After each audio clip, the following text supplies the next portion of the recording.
Dad, and I lived at the Point Road with my mum and Dad, and I go to the day service each and every day.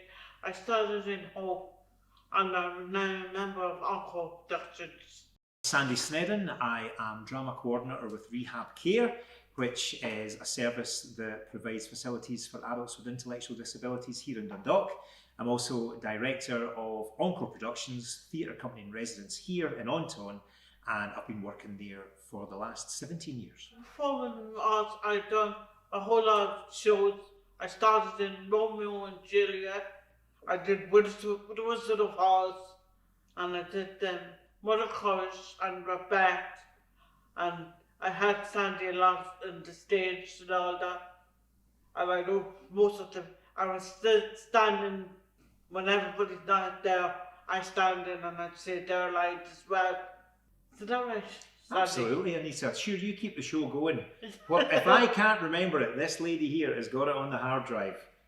I was always very interested in drawing and writing poems and stuff, so I was always drawn away when I was a little lad, and the house was a very quiet place until I was 12 and I got my first guitar, and at that stage then I started strumming away, trying to learn a few chords, and me and my friends got together. We formed bands throughout school and we put on concerts in the local community centre, trying to raise some money for the scout group that we were part of, and thereafter I got involved in youth work through in Edinburgh, and at that point I was amazed when I got involved in a project with the Scottish Chamber Orchestra.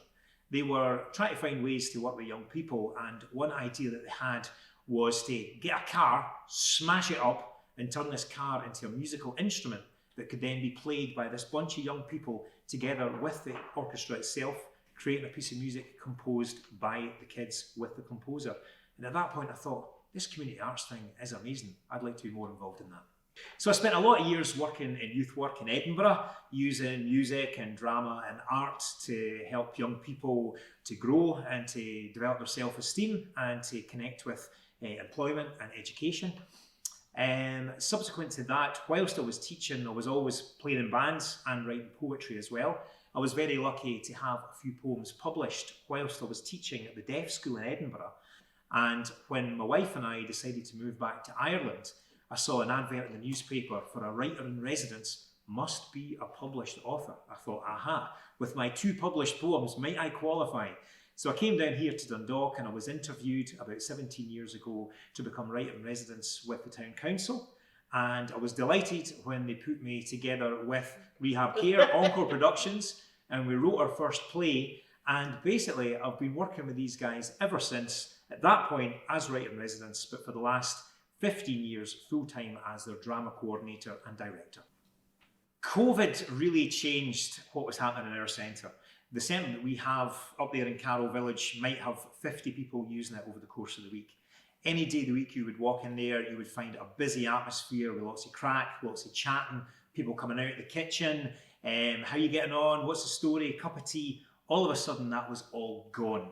And we had to think very quickly about how we're going to try and keep those relationships going, keep people's mental health in good condition, keep people connected, keep people busy as well. Well, I found it very hard at the start.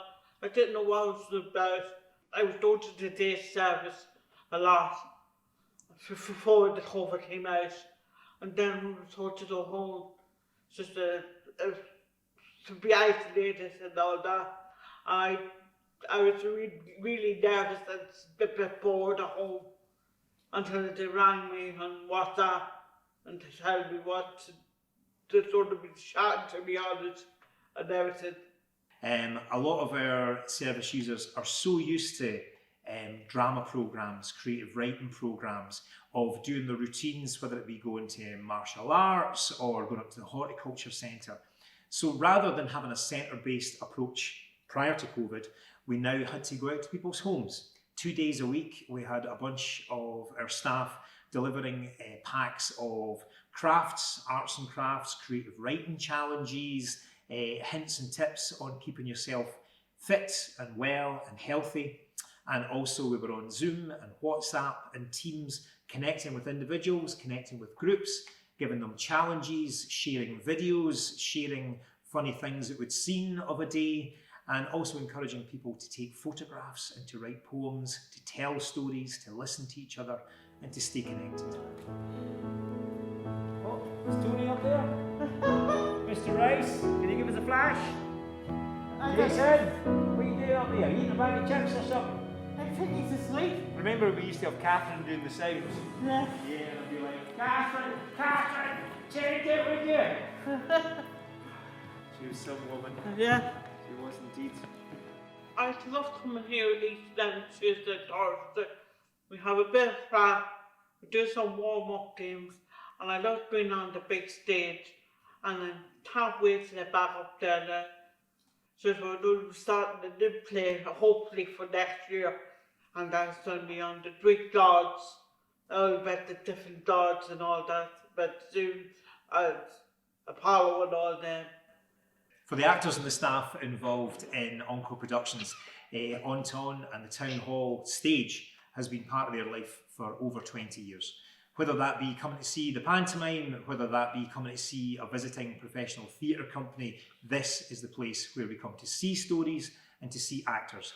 It's also the place where we come to create our stories and to tell our stories on stage. So it's a massive part of our lives, a massive part of what we do.